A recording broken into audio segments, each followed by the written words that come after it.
¿Sabías que Honduras tuvo a su propio Hitler? Tanto así, que hasta se llamaba Adolfo. Defensor de teorías nacionalistas y con delirios expansionistas. El comandante de la guerra sucia contra el comunismo, el socialismo o cualquier cosa que oliera a subversivo. Utilizando mecanismos de terror, tales como el Batallón 316, acusado, según organismos de derechos humanos, de operar como escuadrón de la muerte, para torturar y eliminar objetivos opositores. Los 80 dieron inicio a la era democrática hondureña, pero en sus instituciones, las tarántulas de la dictadura militar seguían acechando, sigilosas, listas para atacar. Esta es la historia.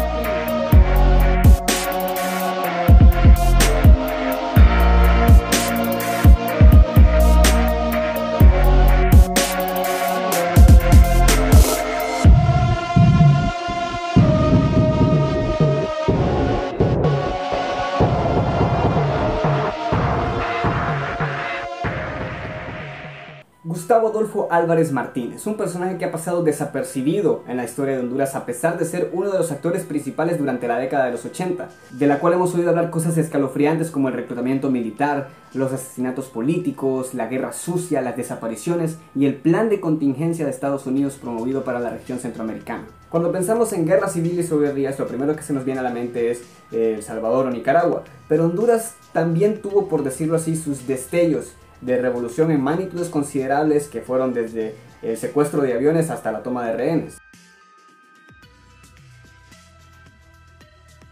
Los 80 fue una década marcada por la lucha entre dos superpotencias, el capitalismo y el comunismo, o Estados Unidos y la Unión Soviética, que si bien no se enfrentaron directamente en un conflicto armado a gran escala, sí crearon inestabilidad en otros países de América Latina o África, influenciados por sus doctrinas, orden económico, político y social. Centroamérica fue un escenario conflictivo en los 80, revolución sandinista en Nicaragua y guerrilla en El Salvador. Pero, ¿qué papel jugó Honduras en este conflicto? Por decirlo así, ¿de qué lado estábamos? Es por esto que la historia de Gustavo Adolfo Álvarez Martínez es, por decirlo así, la representación de Honduras en la última etapa de la Guerra Fría. Entonces, ¿cómo es que un perito mercantil criado en Tela llegó a ser catalogado como el Hitler centroamericano? La historia se remonta incluso mucho antes de su nacimiento, ya que su padre era un gran admirador de Adolfo Hitler, pero en realidad fue un viaje el que definió el destino de Álvarez Martínez. En 1958 obtuvo una beca para estudiar en el país, que fue refugio de muchos militares nazis tras perder la Segunda Guerra, tales como Eichmann y Joseph Mengele.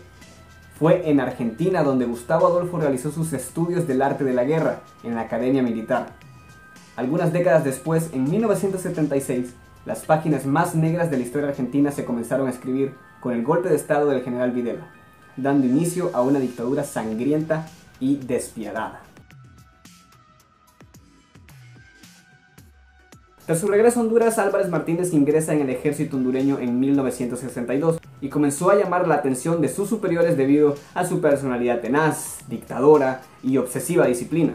Si quieren una breve descripción de Álvarez Martínez como persona, les dejo esta que le hizo Longino Becerra. Un individuo de personalidad perturbada, con ataques de histeria, ojos hundidos más de lo normal, semicalvo, cuerpo bamboche, brazos delgados y unas manos con remates de garfio. Soberbio, arrogante, brutal. O sea que mucha confianza no inspiraba. Pero hasta que es nombrado comandante del 4º Batallón de Infantería en La Ceiba, es que Álvarez Martínez comienza a poner en marcha su maquinaria represiva, comenzando por el desmantelamiento de sindicatos y la criminalización de sus dirigentes, algo que compañías como la United Fruit Company ven con muy buenos ojos. Tras su exitosa campaña boicoteando a los subversivos en la costa atlántica, el general Álvarez Martínez es trasladado a San Pedro Sula y recibido con brazos abiertos por parte de los empresarios y burócratas de la capital industrial, que ven en él un hombre que cuidará muy bien de sus intereses. Fama ya tenía, y no necesariamente de buena persona. En 1980 asciende un escalón más y es nombrado jefe de seguridad pública. Algunos sectores de la población comienzan a temer. Álvarez Martínez comenzaba a ganarse una fama y muchos Dentro de las Fuerzas Armadas comenzaron a observar en Gustavo un ser despiadado. La maquinaria nacionalista comenzaba a caminar, y los cateos sin orden judicial, los retenes, el abuso y la militarización de la sociedad comenzaban a causar gran malestar en la población e incluso en las mismas Fuerzas Armadas. Bien, hasta aquí Álvarez Martínez le parecería un militar más, nada fuera de lo común, pero es hasta el inicio de la década de los 80 que este aprendiz de Hitler comenzaría a tomar fuerza. Para 1980, el Frente Farabundo Martí de Liberación Nacional planea una ofensiva final, tomar el poder de una vez por todas para evitar, según ellos, una invasión de tropas norteamericanas, porque Ronald Reagan había ganado las elecciones en Estados Unidos, y la percepción de la guerrilla era de que él no se lo pensaría mucho para enviar tropas norteamericanas y apoyar al ejército salvadoreño. Tal ofensiva necesitaría fondos, y es por eso que la guerrilla salvadoreña comienza a iniciar operaciones en territorio hondureño, entre las cuales destaca el secuestro del reconocido empresario Paul Vinelli, el estallido de una bomba en el Congreso Nacional el 26 de marzo de 1981, el secuestro de un Boeing de la aerolínea hondureña SASA por el comando guerrillero Lorenzo Zelaya, o el secuestro de altos empresarios incluyendo al presidente del Banco Central de Honduras en septiembre de 1982. Imaginen entonces el escenario: la guerrilla salvadoreña se estaba reforzando y Honduras se convertía en un punto clave para su financiación. Cualquier plan de contención para evitar la propagación de la guerrilla o incluso un alzamiento armado dentro de Honduras estaba, ante los ojos de la seguridad nacional o incluso desde Washington, totalmente justificado. Y es en 1981 cuando las operaciones del FMLN se intensifican en Honduras. Entonces, desde Estados Unidos y con las gestiones de Álvarez Martínez se traen expertos norteamericanos y argentinos. ¿Expertos en qué? Expertos en crear unidades con hombres fríamente entrenados con simples objetivos: torturar y asesinar. A esto hay que agregarle los ejercicios militares con tropas estadounidenses en suelo hondureño en la operación Aguastara 1, cerca de la frontera con Nicaragua, en donde se ensayarían posibles invasiones, combates y entrenamientos de las tropas salvadoreñas para combatir a la guerrilla. Para 1983 esta iniciativa comenzaba a tomar forma: el Centro Regional de Entrenamiento Militar, una clara violación a la soberanía hondureña, permitiendo tropas extranjeras operar en nuestro territorio. Pero esto, más que traerle problemas a Álvarez Martínez, más bien le trajo una condecoración. Sí, recibió la condecoración Legión al Mérito en grado de comandante en Washington por el jefe de Estado Mayor Conjunto del Ejército Norteamericano. Desde Washington, y gracias a la colaboración eficaz de nuestro comandante, dictan que Álvarez Martínez es el hombre ideal para liderar la guerra sucia en Honduras, por lo que harán uso de todos sus artificios para nombrarlo jefe de las Fuerzas Armadas de Honduras. Lo más evidente fue cuando el presidente Roberto Suazo Córdoba, que había ganado las elecciones en 1982, por instrucciones del embajador norteamericano por esos tiempos llamado Dimitri Negroponte, deciden nombrar a Álvarez Martínez como jefe de las Fuerzas Armadas, a pesar de que la ley no lo permitía, porque no tenía los años necesarios para desempeñar el cargo. Pero esto es Honduras, ¿no? ¿Desde cuándo se siguen las leyes?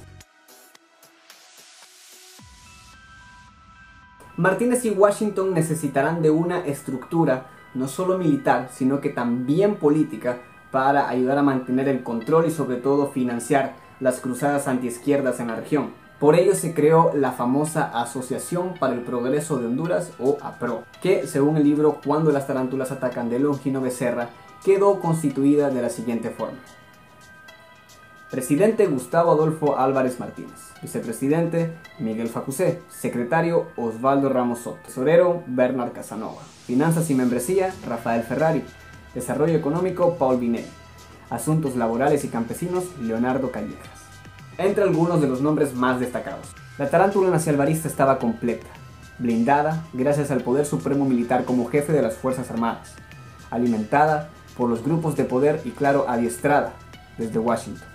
Ahora estaba lista para cazar y hacer su limpieza ideológica. La CIA instala sus sistemas de espionaje en la región y es comentada la existencia de bases militares secretas en Honduras para abastecer y organizar la contrarrevolución en Nicaragua y El Salvador. En este contexto de turbulencia social, Álvarez Martínez organiza el batallón 316, un brazo paralelo a las Fuerzas Armadas que recibe órdenes directas de él y que buscará eliminar, torturar o asesinar a cualquiera que se interponga entre sus intereses y los de Estados Unidos. Con la campaña de brutal represión y terror promovida desde las instituciones del Estado, algunos líderes sociales ven oportuno el momento para iniciar un levantamiento armado en Honduras. El médico José María Reyes Mata organiza una columna de más de 96 hombres y se internan en Olancho para comenzar las primeras acciones guerrilleras hondureñas. Sin embargo, tras el agotamiento, las enfermedades, los combates con el ejército hondureño y el hambre, algunos de ellos desertaron y dieron información del paradero del ejército de Reyes Mata, por los cuales fueron capturados y sometidos a crueles y despiadadas torturas. Fue tal la brutalidad que hasta los mismos agentes del Pentágono quedaron sorprendidos.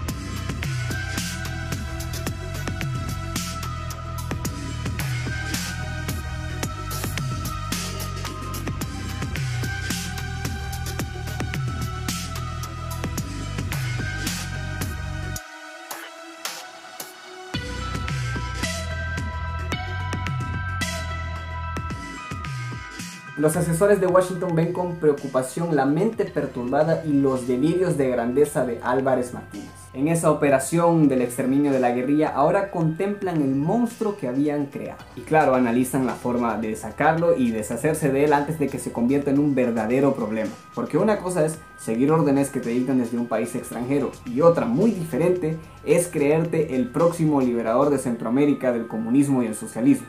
Así que creen que la mejor forma de hacerlo es darle un golpe de estado promovido desde la Fuerza Aérea Hondureña, a través del comandante Walter Reyes López. El 18 de marzo de 1984, en la base aérea Armando Escalón de San Pedro Sula, Gustavo Adolfo Álvarez Martínez fue derrocado y exiliado a Costa Rica.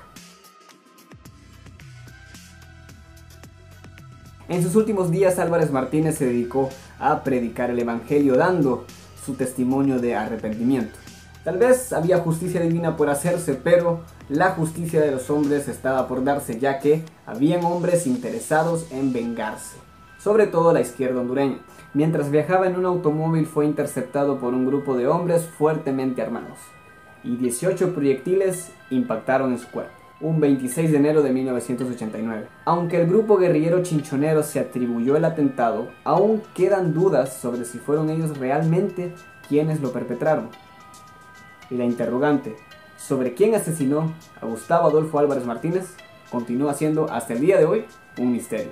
Así termina la narrativa de uno de los jinetes negros de la historia de Honduras. 184 desapariciones forzadas y cerca de 100 asesinatos políticos fue el legado que Gustavo Álvarez Martínez le dejó a Honduras. Un hombre que, de haber seguido en el poder, habría asesinado a muchas más personas, por el simple hecho de pensar diferente. Y ahora, vos también lo sabes. Hasta el próximo video.